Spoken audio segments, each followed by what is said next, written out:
Eight seconds. 5, 4, 3, 2, 1. Yo, yo, yo. Welcome, welcome. Am I coming through? 1, 2, 3. Here we go. It's the A in Statesboro. You already know. You already know. It's 3 o'clock, almost. Close enough. Close enough, right? It's 3 o'clock almost. So you know what that means? It's time to get into the Friday, so it's the installment of the A in Statesboro. It is September 26th. 2025, and we had a very eventful week of sports, did we not, James? Goodness, man, don't even get me started because we're gonna get into a lot in this next hour. So don't leave your wherever you're watching this from, wherever you're listening from. Don't leave. Keep it here because there was a lot to go on in the world of sports, especially in Georgia. So absolutely. But before we get into it, formalities. James, how was your week other than the sports? I actually didn't hit. I didn't do too much. I didn't just kind of try to take it chill, just roll through the week. Yeah. Can't really complain too much. How about you? Man, it was cool. I turned 20. My birthday was on Tuesday. So big 2-0. Hung out, had a good time. Can I start calling you Unc now? No, you cannot call me Unc, bro. Do not call me Unc. No, I am Unc. No, I'm just kidding. Anyway, all right. Let's start with the good stuff. Yes. Start with the good stuff. Georgia Southern got the dub against Maine last Saturday. Let's go. But they're gonna call it good stuff. Was it good stuff? Well, like I always say, a win is a win is a win is a win is a win. However, this win was not very. It didn't feel right. It didn't feel great. It didn't feel great. Maybe an FCS school, 0-3 going into the game. Keeping it close at halftime. Keeping it close at halftime. Having a lead at some point in the game. Yeah, and us only leading by 3 points going out of the half. It didn't look as good as I thought it should have. And I think there was a couple of different things that contributed to that. Don't you agree? I do. I think because I remember talking with my friends, and whenever you listen back to the radio show that we had last week, I laid out exactly what Maine had to do if they wanted to keep it competitive. Mm-hmm. And Maine did exactly what I said. They ran the ball at will in the first half. They scored early. And they got a big pick six going into halftime. Yep. Of course, that's not without our receivers having a couple of mistakes. Dalen Cobb, notably with the big drop early on. Oh, the first play? First play drop. But, I mean, something happened. I don't know what Clay Helton did in the locker room at halftime. I have no idea. But that team looked completely different. I agree. No, that's what, first half was, what are we doing, right? Expect, the Dalen Cobb drop. Once that happened, I was in the stands, right? And I'm watching the game, and, I see him wide open. And I'm like, oh, it's time for the smackdown to begin. And it bounces out of his hands, and I'm like, so that wasn't supposed to happen. And I think we never really recovered from that. I think that got us in our heads, and like you said, whatever was said in the locker room after half must have worked. Yeah. Because we came out guns are blazing. Only allowed 3 points in the second half. Scored at will. Mm-hmm. That's what we expected from an FBS school, a FBS school that's fighting for a championship in their conference. Agreed. To do at home against a lower tier FCS school in Maine. Yes. And man, I hate that French threw that pick six because we were going into that game talking about his ball security was light years ahead of where it was here. And then he throws that pick six, and I'm like, oh my gosh, I'm seeing shades of 2024. What are we doing? However, I will say this: even with that, he still looked miles better than he did last year. No, I agree. I think that a couple of interceptions aren't all of his fault. I mean, the craziest one I think about whenever I think about is the coming right at the halftime of the Fresno State game, and it's 3rd down and 7. We need yards. The defensive end drops back into coverage. He's looking at I want to say it was Camden Brown or someone coming across the middle. Yeah. And he throws it like right here in the chest. Right. Of the DN. Luckily he didn't catch it, but I'm like, what? Okay, JC, come on. Yeah. What are we doing? But that's been like his one. Besides that throw, he's looked really, really good. Yeah. Even the interception there was off a tip ball. Right. So, I mean, an interception counts all the same, but true. Whenever you're watching JC this year versus last year, he looks a lot better. No, I agree. I hope to see that continue, right, as the season progresses. I also thought OJ Arnold continued to look pretty solid. Only getting 85 yards in rushing, but let's see, 12 yards receiving. Barely cracking 100 all-purpose yards. Yeah, it's good, and it's touchdown and all that. But against FCS, an FCS main school, I'm looking 200, and looking forward to what we have coming up with conference play. It's all right, OJ, you're supposed to be really a dog, and he's been a dog. It's not that he's okay, man, you're 3 games in, or 4 games in, and now it's what? Nah, he's been a dog in the past 3. I mean, he was pretty decent in Maine. It's just OJ, come on, man, don't lose me here. It's like we're looking back at the Jacksonville State game last week. He had 128 on the ground. Mm-hmm. So we know he can do it. We know he has the ability to. I just don't know if Maine specifically game plan for OJ or what happened. But I mean, I do feel like that's definitely something that they've talked about in practice this week, and that they're trying to get shaped out for next week. I agree. Well, not agree next week, tomorrow. Yep, tomorrow. By the way, Weston Bryan going in there for the QB draw rushing touchdown. That dude's big. Yes, that's a tall dude. I like how we're using him. I do. Even though when he comes out there, the defense can almost guarantee a QB run, and it gives me shades of early Tim Tebow, with the UF. He was never going to be a passing QB in those early years, and you just see him go out there, he just run dudes over, and so I'm hoping to see that from Weston. I'm already seeing shades of it now, so maybe we can utilize him more and more as the games progress, but I like what I'm seeing. Oh yeah, 100%. Weston is like a tight end in a quarterback's body. Yes.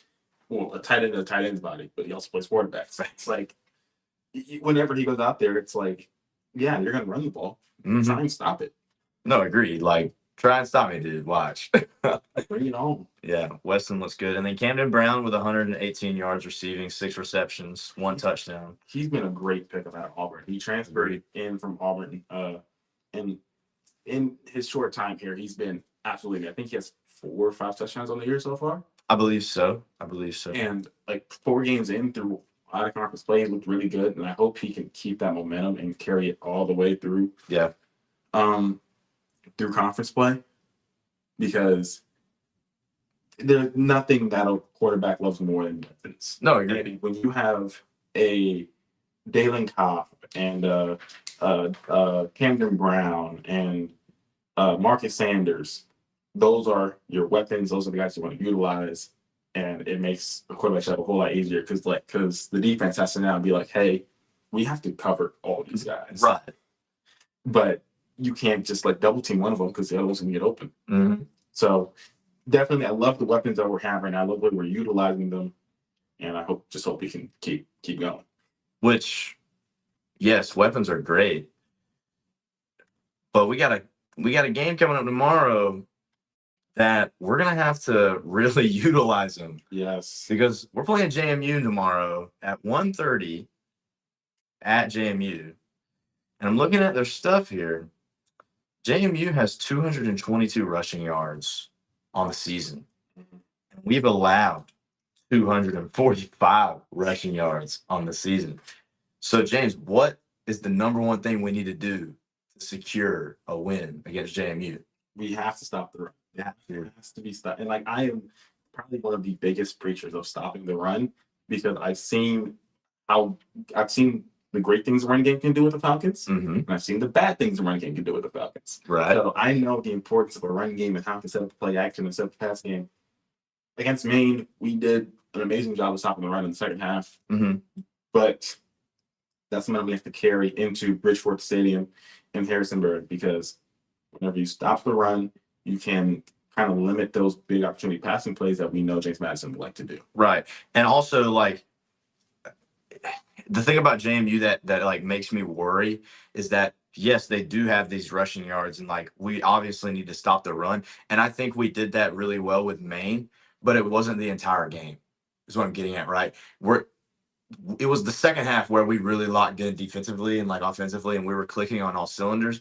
But like when we were going against a team like James Madison, who beat Liberty last week, and Liberty's better than Maine in my opinion. You know what I mean? And like JMU is a better team than Maine, obviously. I think if we do the same thing we did with Maine last week, where like the first half we just looked totally clueless and we locked in on the second half, like JMU's going to take advantage of that, and like 100%. the score differential is going to be more than 3. I can tell you, right? And then it's like, wow, now we have this bigger hump to get over. Like, this has got to be a game where we don't have the first half to just play around with. Like, no, we got to go in to Virginia and absolutely dog. Like, we just got to be a dog from like first snap to the last snap of the game. Like, and so I don't know, man, because like looking at our past games, we haven't really done that. We have these glimmers of like, wow, we're this really solid team, and then we have these other moments where it's like, what are we doing? And like we make these careless decisions almost, and it's like, man, if we let a team like JMU come in there and we do that with them, like they're gonna kill us with that. You know what I mean? And so like we're gonna have to play really solid ball against them tomorrow. Yeah, I think one of the ways that you can kind of get ahead of that is by getting JC in a rhythm early. Agreed. If you get JC, it doesn't have to be yards all the way down the field. It can be 15 yards there, 20 yards there. You can get him in a small rhythm, maybe some screen passes, maybe some quick ins, quick outs, some slants. Get him in a rhythm, because this is James Madison team that is only allowed 103 yards of passing a game. Right. So they have a really good pass defense. But whenever you set up JC to succeed, you get him in rhythm early. You have to worry about that. You have to worry about the running game, which we just talked about. Well, he's good enough to like command a game on his own. Right. But as long as you get JC in a rhythm, that crowd will quiet down. Agreed. And then it's just like playing at Paulson. Right. It's just like playing at Paulson. And it's like, if like NCAA college football is the same thing, right?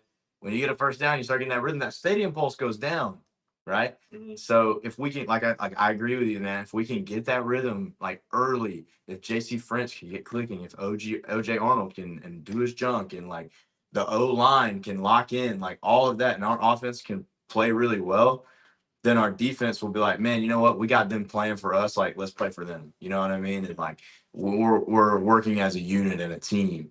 So no, I definitely agree. Like if we can get it early, if we can get it going early, like this game isn't unwinnable, right? Oh yeah. And so if we can do that, I really feel confident in our ability to win. If you look on paper, these are probably really even teams right now. Agreed. Which is absurd to me, why James Madison is a 16.5 point favorite. Yeah, that's crazy. I know they're at home, and I know we haven't looked the strongest, but like, if I'm Clay Helton, as soon as I get into the locker room Saturday morning in JMU, I am taping that to the whiteboard they got in the locker room. Yeah. This is what the nation thinks about you. Yeah. Yeah, prove them wrong. Like, let's get out there and say, look, man, y'all don't know what we're doing. Right, y'all don't know who we are, and we're gonna show you. We're gonna go. What old Kirko Chains walking your trap, take over your trap. Take over your trap. Right. So no, I think it'll be a good game tomorrow. That's gonna be on ESPN Plus at 1:30. 1:30 kick is absurd. 1:30 kick is insane. How are we gonna kick the game off at 1:30? I don't know, bro. I don't like that. It's not even an even time. I know. Thinking like college football, you're thinking, oh, okay, you got 12 o'clock, 3:30, 7:30, maybe it's 6, maybe. Yeah. Deal with 6, 1:30? 1:30? Nah, bro. That's crazy. But in other Southern football news, Younghoe Koo found another home. Yeah, he's a New York Giant New now. York Giants on the practice squad is competing with, I forget the other kicker they have on the practice squad there, but Graham Gano's Graham Gano. but he's not going to end up playing on Sunday, so he's battling out for that job. And I mean, I love Younghoe Koo. He was one of my favorite players on the team whenever he was over here. And so just knowing that he found a home and that knowing that he still has it in his repertoire to be good, Right. really a kicker in the NFL. I hope the Giants treat him well. I got friends who's Giants fan, so if he doesn't, then I'm gonna send a couple of messages. Valid. All right, James, where do you want to go next? Let's go to Bocas Field again and talk about this women's soccer team that can't seem to get it right. Oh yeah, yes. They went into James Madison, lost 1-5, and then we hosted Texas State on the 18th, lost 0-1, and then we tied with Marshall here at Beaufort Field 1-1. What are we doing, James? What do they need to do? Well, what they need to do is start putting the ball back in the net. Oh yeah. Last month we played 8 games. We scored 4 goals. Jeez. We need it's one of those things where like, oh well, we started off scoring 5 goals in 3 games against Sanford, Jacksonville, and Western Carolina, right? Mm-hmm. So where has that scoring gone? Right. It's not like we completely overhauled our roster in the middle half of the season. Yeah.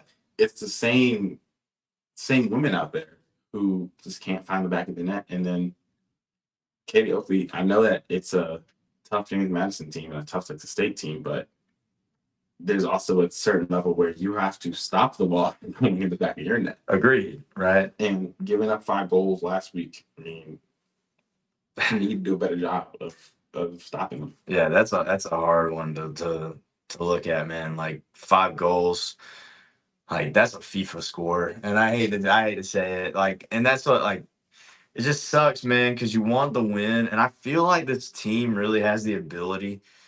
Like you said, man, like it's simply just putting the ball in the back of the net, right? And I think we have the ability to do it. I don't think there's any glaring like problems per se. It's just like you got to get the spark, man. And that's the thing about soccer is like it's really easy to have it, but it's also really easy to not and to lose it. And so I think, I mean, who do we play next? We have wait, hold up. It's Louisiana. Louisiana? I mean, we're going to fact check that. Yeah, I'm fact checking it right now. I want to say Louisiana. Okay. So I want to say it's not a home game. All right. It is. We're going to find out. Schedule. Yeah, Louisiana. At Louisiana? At Louisiana on Sunday at 2. Okay. And so, like, you go into Louisiana, and I know, right? It's hard to find a spark away, right? Mm-hmm. When's our next home game? On Thursday. Against? Play that team in Atlanta. See, I think if we can get that spark in Louisiana, you know, and it doesn't have to be a flashy win. It can be a 1-0 game. It can be a 2-1 game. You know what I mean? Mm-hmm. And we go in and we come back and we're like, okay, we got to win out on the road. Let's pick up the spark, play that team in Atlanta, mm-hmm. right? And start the streak, right? And have that like, hey man, like we're still in this. You know, the game. There's too much game left to be played to like write them off. However, it still does suck, right? I mean, you're never gonna look at this record and be like, well, you know, it's still like, nah, man, like it still sucks. However, it's not the end. Got plenty more games to play. Yeah, season's not over yet. The season's never over when it comes to college sports because you have the conference tournaments. Exactly. On the back end. And so our season is far from over. But if you want to keep playing soccer going into November, you need to string together a couple wins. Mm-hmm. Yes, I agree. Now, a team that's not having an issue. Now, on the other end of Bo Pittsfield, men's soccer. They are going crazy. They're undefeated right now. Undefeated. You can see, if you're watching the YouTube, you can see bottom right now. They were ranked 25 last week. Now they're ranked 19. Mm-hmm. Ryan Holmes finally started scoring goals again. He had the one against College Charleston that propelled us to the win to finish out of conference play undefeated. Yeah. Nate Martinez has been absolutely stellar in goal. Only, what's that say, 3 goals allowed? Yep. Only 3 goals allowed, 23 saves. Mm-hmm. But you have a test. You have a pretty big test at that. Yes. Sunday night. Who's playing Sunday football on Sunday? Who is playing Sunday Night Football? Exactly. It doesn't matter. Exactly.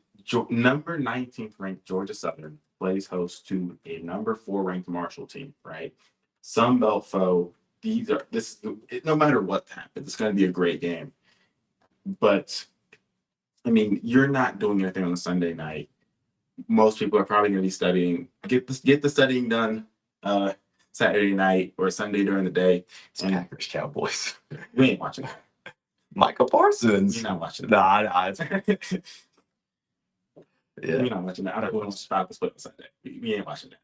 Dude, let's save Falcons for later. But the attendance record at Bo Pitts Field is 1,237. It was set on September 4th, 2017. Yeah. With a top 20 matchup at Bo Pitts Field at 7 p.m. on a Sunday. Mm-hmm. There's no place I'd rather be than looking at the beautiful Statesboro sunset skies. Absolutely. Watching 2 great teams play soccer, and hopefully the boys in blue come out and win. Right. And might I add, Statesboro has some of the best sunsets I've ever seen. A sunset over Paulson Stadium is, to say it looks good is not doing it justice. Like, you just got to see. You have to experience. You have to experience it. There's a reason why we call it the prettiest little state in America. Thanks, man. Statesboro, shout out to your sunsets. All right. Men's soccer, you got it, bro. Like, excited to see that. Mm-hmm. Excited to see the team play Marshall. Top 20 matchup. That's so cool, bro. Exactly. Ever ranked. I think that's the first time the top 20 matchup will be at Bo Pitts Field in the history of the soccer program. Oh, nice. So, I mean, there's a lot of hype surrounding the soccer program right now. You're not doing anything. Come out, support the guys, just have a good time. Yeah, give them away rally towels and a mini soccer ball with the Shred and Gus logo on it. So you really have no reason not to go. Yeah. All right. Where do you want to go next? Let's go over to Hanner Fieldhouse. Hanner Fieldhouse. Talk about the volleyball squad. Now, they look pretty solid. Mm-hmm. I like what I'm seeing. Right? They did have the slip up. They had a slip up against FSU. However, I think we're right back on track. Yes. Right? We played ODU yesterday. Mm-hmm. Shut them out. Right? We play again today at what? 6 against Old Dominion. Against Old Dominion again. Like, once again, solid team. Right? The team is good. It's not like and this goes right back to the women's soccer deal that I just said. There is no glaring problems on this team. Mm-hmm. It's solid. And they've shown it with their record. Like, let's see, we got our first loss on the 13th of September. So, like, we went full on half a month. Yeah, half a month of just undefeated. You know what I mean? So I think it's totally possible to go undefeated in conference play. Oh, like, I don't think that's a crazy statement. Especially with some of the out of conference games we played, like the FSU, Georgia, these bigger name teams where, like at Georgia, we held our own. Man, that went to the last set. And with FSU, like, yes, it was a sweep, but I mean, they were pretty close games. I mean, the first one was 24-26. Like, that's a pretty close match, especially against a team like FSU. So we're gonna play ODU tonight. Yeah, we are playing ODU tonight. ODU tonight. I mean, that's got to be a win. It's got to be a win. I mean, I think it should be. And also, just looking at the score here for ODU from last night, ODU didn't even break 20. Like, bro, ODU didn't break 20 on any set. So, yeah, I think this is a confidence booster game. Take ODU, and then who do we play after ODU? After ODU, we come back to Hanner, the beautiful, beautiful Hanner Fieldhouse. Absolutely. We play Marshall for Dig Pink Night on Friday the 3rd, and then Camper Reunion Day on Saturday. Camper Reunion Day. Camper what is that? It's a great question. All you campers out there. I'm not a part of athletic marketing. Yeah, I don't know. We'll find out, I guess. Yeah, no, I think it's a solid team, man. I think tonight, get a dub and come back to Hannah Fieldhouse with the momentum and keep rolling through conference play.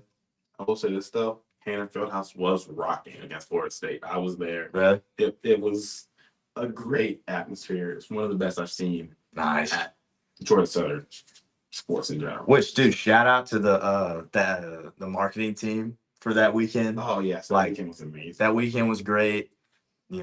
Marketing both the volleyball and the football game on the same day. Like, that was great. Great work. Shout out to the Georgia Southern marketing team. Like, y'all are amazing. Amazing stuff. So, absolutely. Do we have to go? Do we have to talk about? Should we?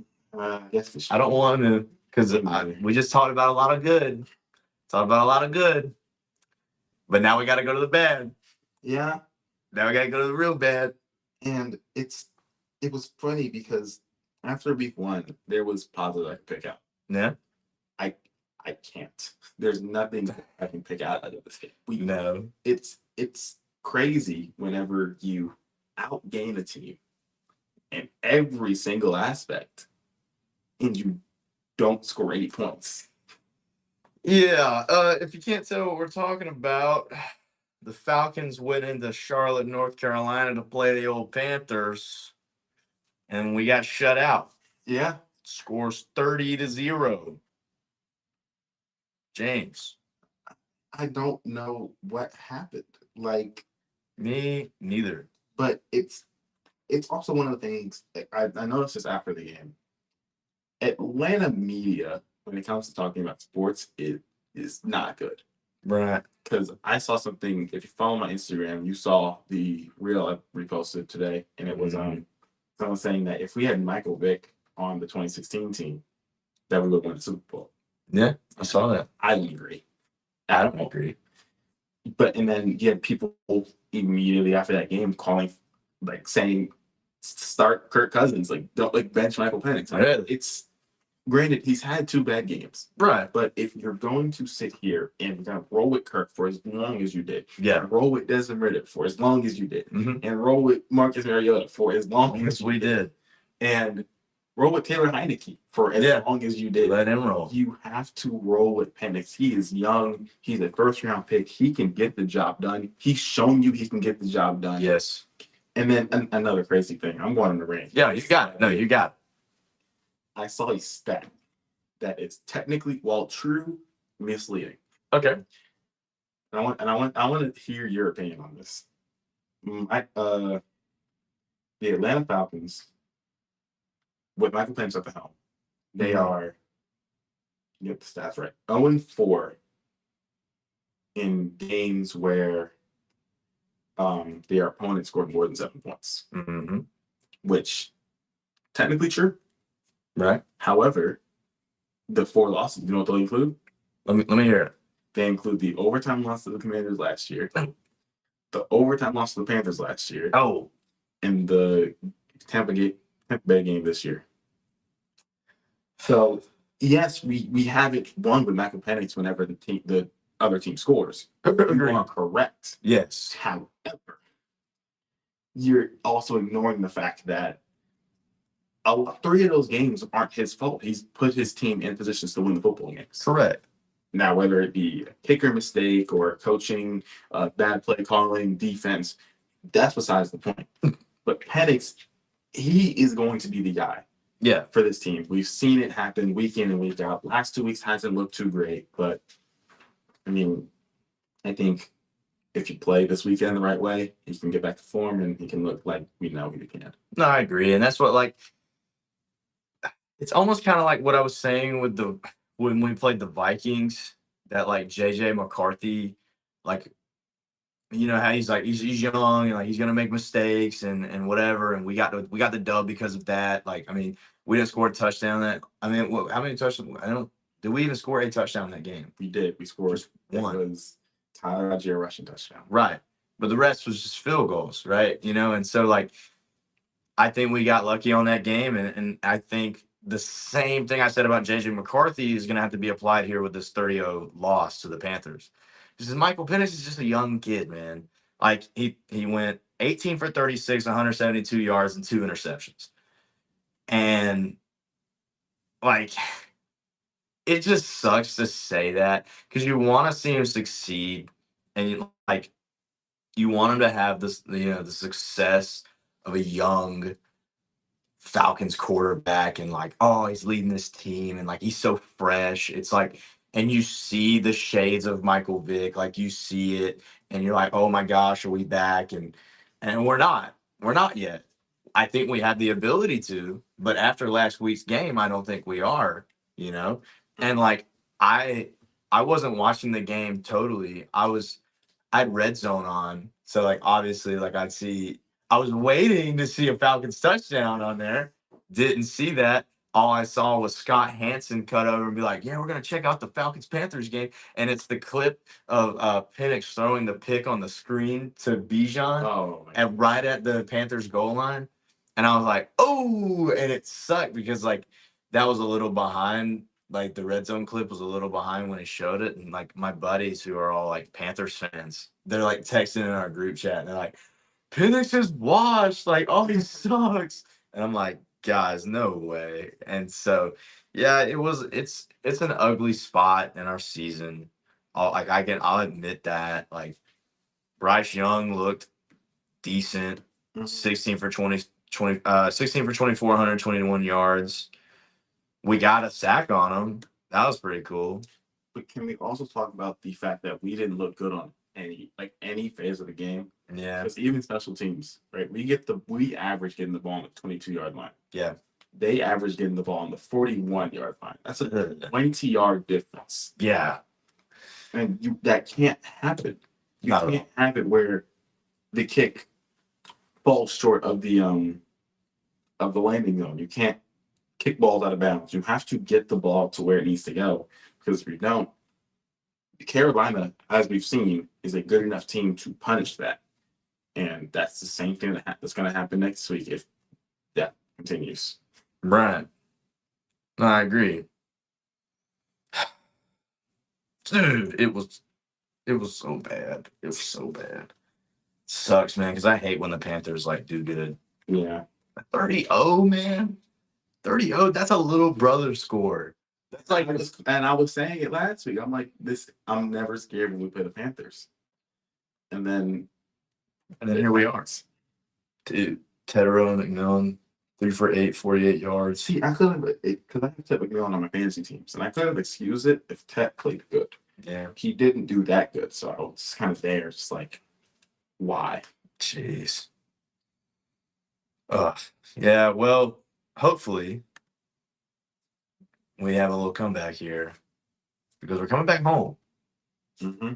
We're playing the Commanders. Back in the Bens. Back in the Bens. Who the Commanders are 2-1. What does that say? 3-1? They're 2-1. 2-1. Yes, 2-1. So a solid Commanders team who, they don't have the greatest passing defense. Yeah. Allowed almost 230 yards of passing yards. And we have thrown 199 passing yards. So I think if we can attack that, and once again, it goes back to what we were saying about Michael Penix. Ride it out. Mm-hmm. Let him air it out. Give him the opportunity to do what he needs to do and show, hey, Panthers game was a fluke. It was a fluke. It was the black helmets. That's what it was. I'm telling you. It was the Black Panther helmets. It was a fluke. We're going to be better. We're going to get a wild card spot. Like, that's what it's going to be. And let him do it. You know what I mean? It just sucks because we were talking about all week leading up. Like, this is like must win. It's rare to see week 3 games as must win. Right. But because of the Tampa loss earlier, this is a must win. You need to keep pace with them. Agreed. And the fact that we didn't, it just puts us a little bit more behind. But I mean, this is a Commanders team that might be without Jaden Daniels. Right. We don't know how his injury's looking this weekend. We'll know, I think, tomorrow if he's going to end up starting or not. Yeah. There's a team that has allowed over 200 passing yards a game to quarterbacks that aren't particularly great. I mean, it was Russell Wilson, Jordan Love, and Geno Smith. Yeah. And I'm picking Penix over all three of them. 100%. But, I mean, it's also something like we didn't capitalize last week. No, we didn't. You saw missed 2 field goals, didn't get in the red zone. Whenever you have the ball and you're going against a team that's they just beat you last year. Yeah. So I know there's a little bit of revenge. It's coming. Right. Hopefully. But they also went to the playoffs. Also performed in the playoffs. That's a team you want to beat. Yeah. If you want to win that game and show that we are better than them, you have to score. Yeah. Put touchdown on the board, because if you don't score, you can't win a football game. Yeah. You got to put some crooked numbers up there. Yeah. Got to have it. And I will say, like, our rushing defense has been great. Sub 100 yards allowed in 3 games, not bad. And rushing yard, and like the Commanders have 157 yards rushing, so like maybe we shut them down on the run, right? Mm-hmm. And we take advantage of their loose pass defense, right? And I think this game is totally winnable, right? A more respectable spread than Troy Southern game. Yeah. Only minus 3.5. Yeah, minus 3.5 favorite. The Commanders, they have a 60.8% chance to win. So, hey, it's not too bad. Still not in our favor, but it's okay. Another important thing to note, though, that Commanders defense has not gotten a takeaway all year. Oh, no, they haven't.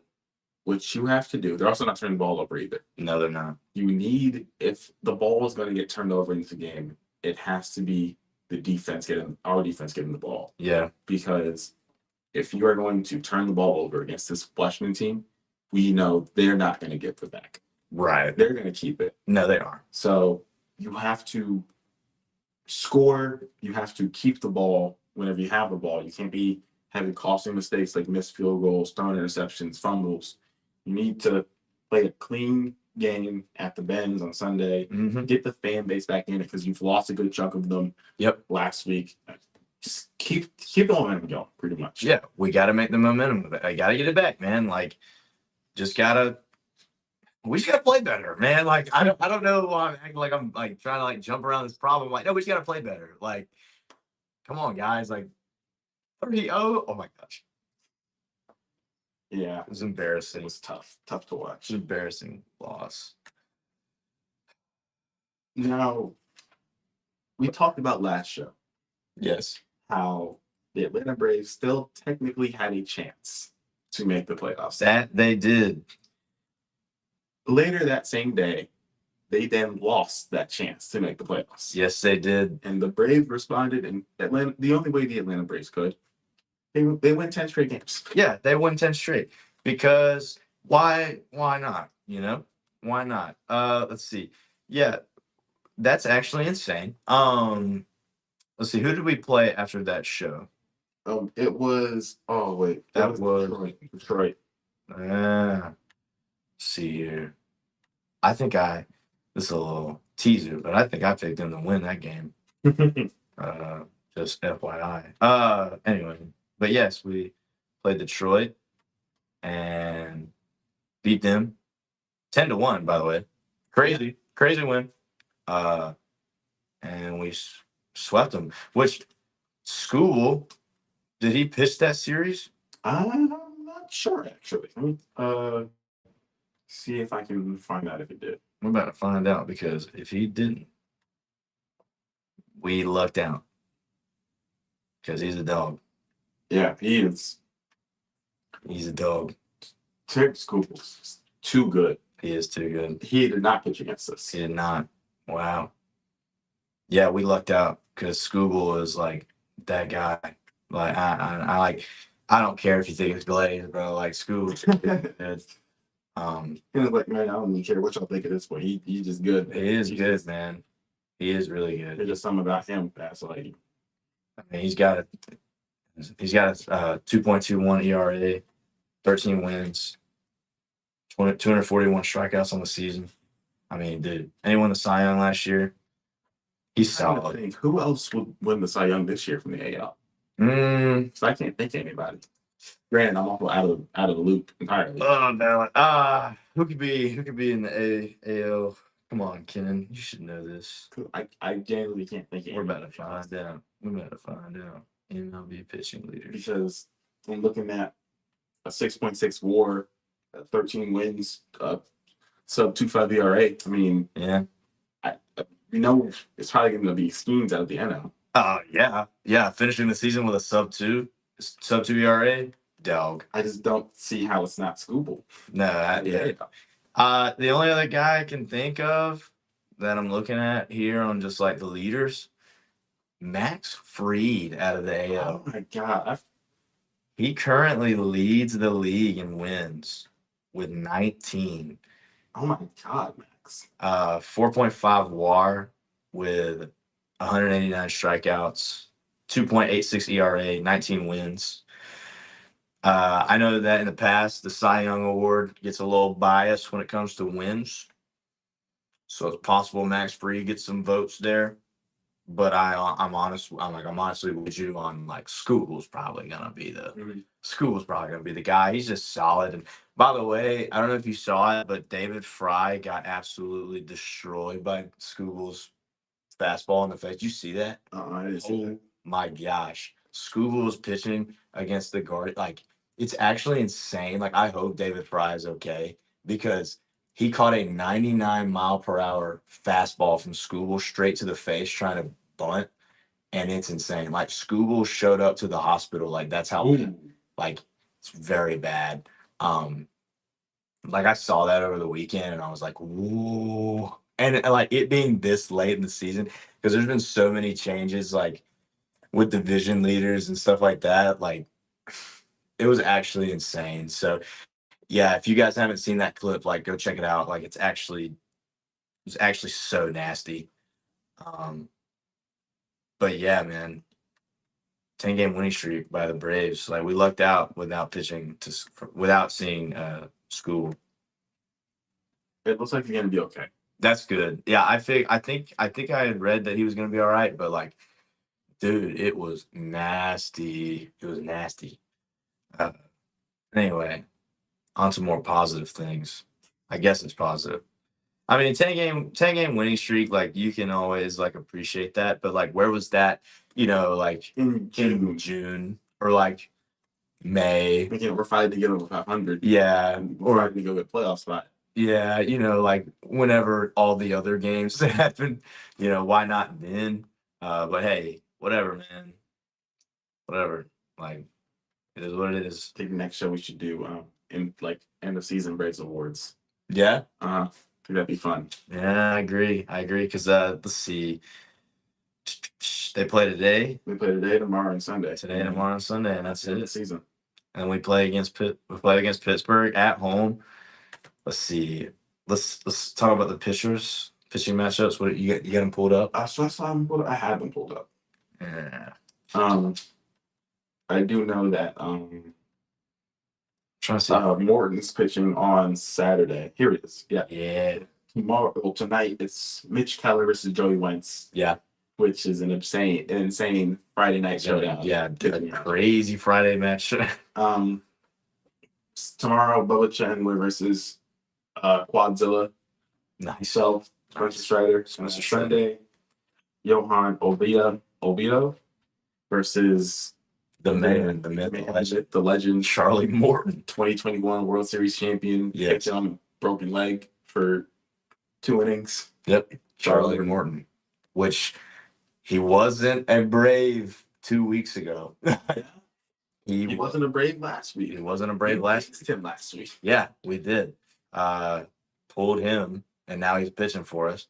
And if I am a betting man, which I might be, this is going to be Charlie Morton's last game. I fully believe that this will be his last game. This will be a tribute game, and if you're a Braves fan, you'll be watching that game just in the sense of like, man, shout out to Charlie Morton. Like he was a dog, 2021 World Series champ right there. Yeah, shout out to Charlie Morton because this is most likely his last game. Yeah, it's 90%. Yeah, I think he's retiring after this. Yeah, I surely do. He's getting. I think it's in the video or something. He's getting something. No, he's definitely got to get something because, like, honestly, like, I don't see why we pick him up again if we didn't already know, like, okay, yeah, like this is it. Like if he hadn't already voiced to the management that like he's done, then Camera did it again. oh no, the camera. The camera likes to flip. Always happen. I don't know. It's so weird. There we go. This happened last show too. Yeah, I remember that. Here we go. All right, we fixed it. Fixed the camera. At least I caught it this time. Yeah. Yeah, the whole ESPN Ocho talk. Yeah, sideways, man. Anyway, but yeah, shout out to Charlie Morton.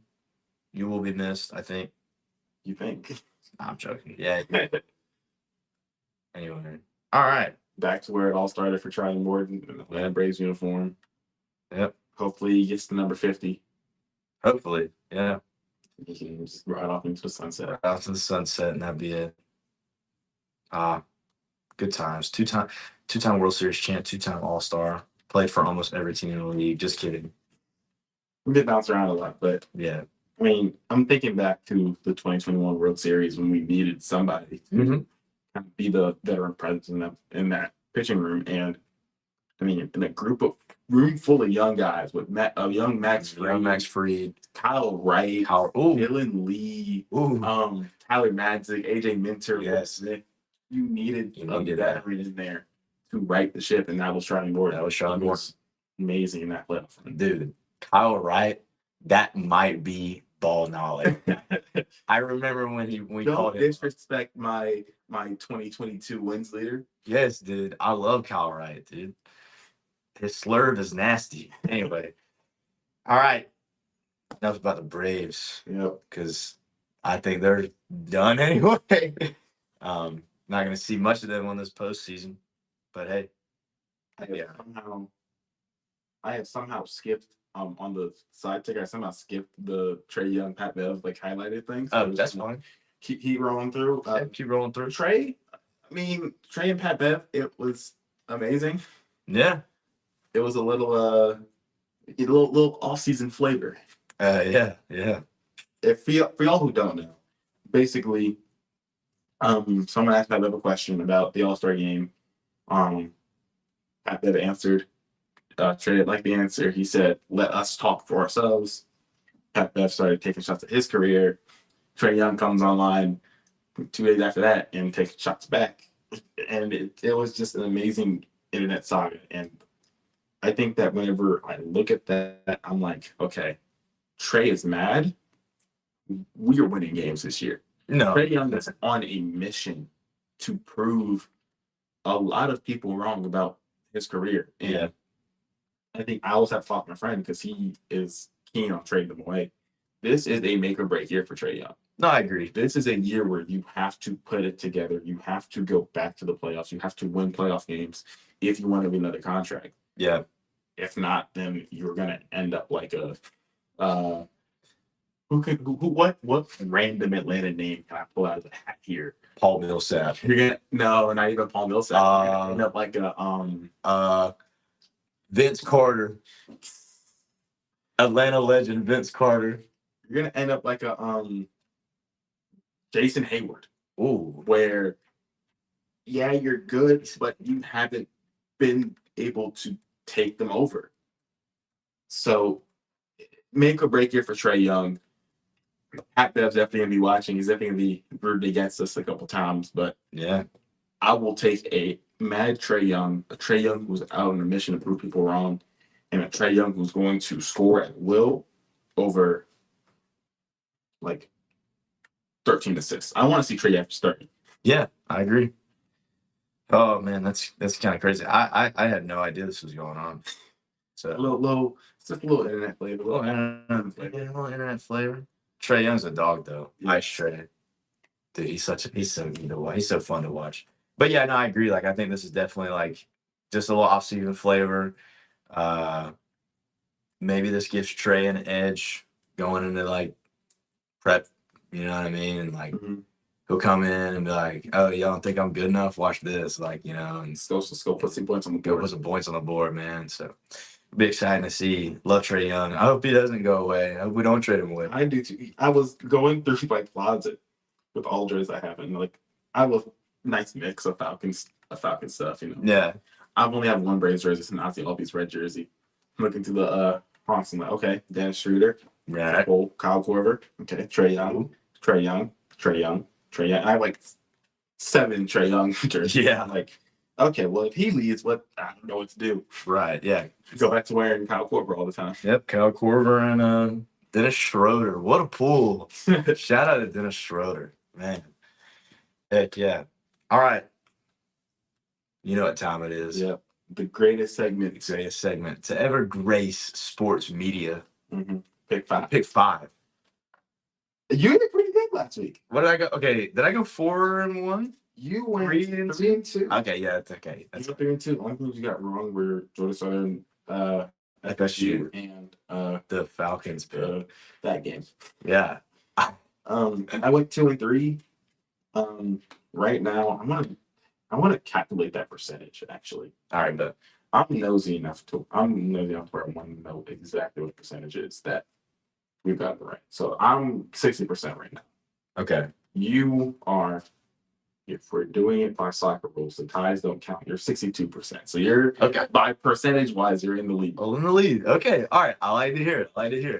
So that being said, you want to get into the picks? Yes. Okay. What do you got for us? All right.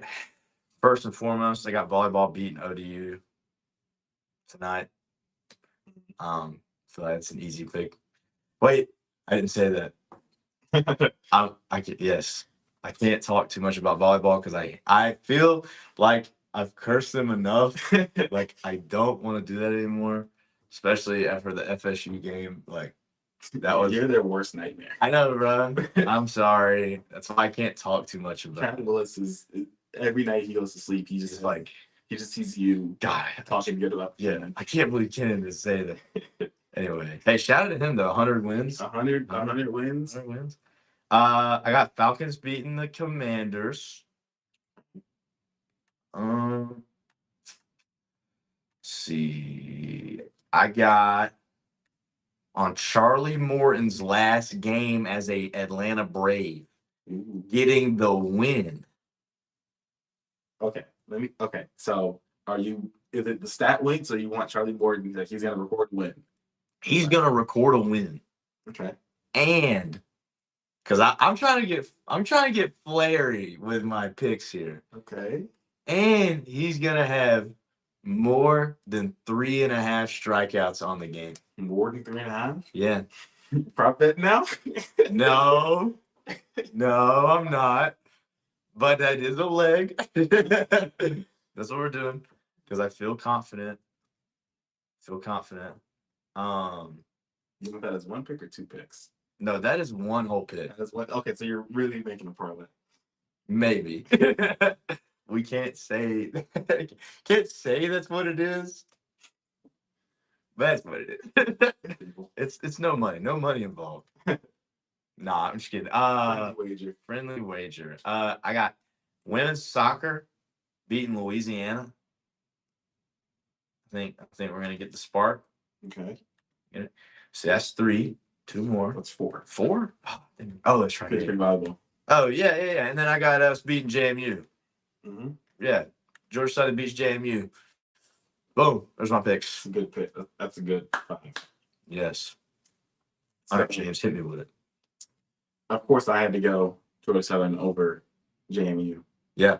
I was going to pick the Falcons to win. Yes. However, for me, that game is too much of a question mark. Really? Are we going to see the Falcons we saw, like a combined effort from week 1 and week 2, or are we going to see the Falcons we saw in week 3? Right. So I had it down originally. I decided to wipe it out. What? Tormenta FC. Oh yeah. Local soccer team here in Statesboro. Yes. On a 4-game winning streak. They welcome I'm pretty sure I only really hear us playing them. We go stay at home against Richmond at Tormenta Stadium right by the Publix. Yeah. It's gonna be rocking. I mean, we're in the playoffs. We're hoping to keep going to hopefully host a playoff game at Tormenta Stadium. Yeah. And I think Tormenta gets the big win there against Richmond. Valid. I like it. I also have Georgia Southern to get an upset win at home against Marshall. Oh yeah. It won't be an upset to us because we know what's going to happen. Right. But for the rest of the nation, that really cements us like Georgia Southern soccer is here. Yes. This is what we do here in Statesboro, and watch out. It's gonna be a dub.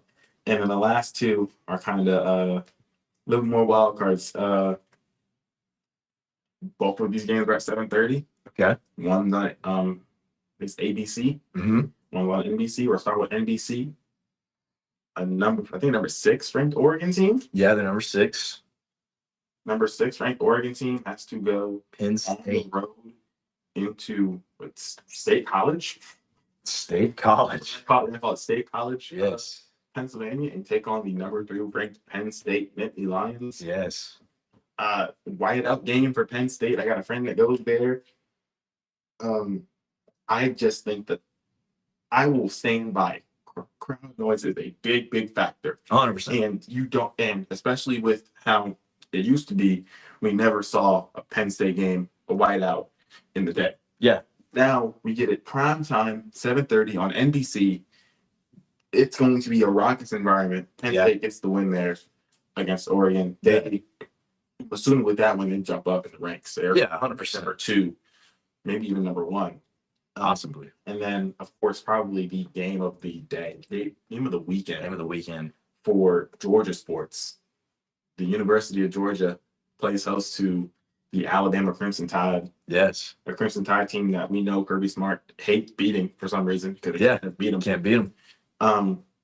If Alabama keeps it within 1 score at halftime, Bama wins that football game. However, okay, I think that the Georgia Bulldogs always play up to it, always play down to their competition, right? Yeah.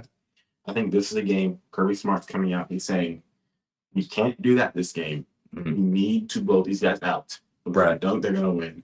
And I think that resonates with the people, mm-hmm. the players, the fans are trying. I don't know if they're actually fully doing it still, but they're trying to get a blackout going. Yeah.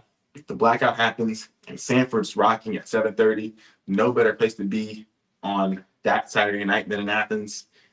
Picking Georgia. I'm picking Georgia over Bama. All right. I like it. There's no other way to go about it. I agree. All right. We got a big weekend of sports up. We'll be back next week. We will. Same time. Friday. We don't have to talk about the future of Georgia. We're going to try to figure out what to do because neither Georgia Southern nor the Falcons play next weekend. This is true. So I don't know, man. I agree. We have to talk about something. Yeah, something's going to be talked about. We don't know what's going to be yet, but it's going to be a fun show. It will be a fun show, always. Mm-hmm. Always a fun show. Well, this has been the A in Statesboro here on 91.9, the voice of Georgia Southern. Always a fun time. You catch us here Fridays at 3. We're going to leave you with a little bit of Post Malone to get you on your day. Appreciate y'all.